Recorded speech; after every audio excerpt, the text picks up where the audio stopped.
гормондарды крем ретінде алып жағып жүрген көп науқастар маған келіп жатыр. Бұл жағдайда айтатынымыз, қартаюды бұл баяулатамыз деген енді өздерінше себебі ғой. Біз толығымен қартаюды тоқтата алмаймыз, бірақ бұрынғыға қарағанда енді мына медицинаның дамуына байланысты алға жолына генетикалық бізде тексерулер арқылы біз оны баяулатуға мүмкіншілігіміз бар.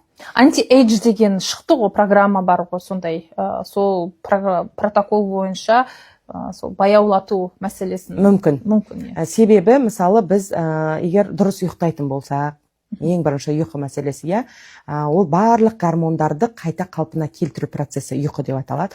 Ол үшін айтамыз, түнгі сағат 10-нан түнгі сағат 2-ге дейінгі осы 4 сағат осы науқаста терең ұйқы болу керек. Сонда барлық гормондар қайта қалпына келіп, таңертең сіздің будильниксіз оянуыңызға келеді. Мелатонин бөлінеді, мелатонин гормоны.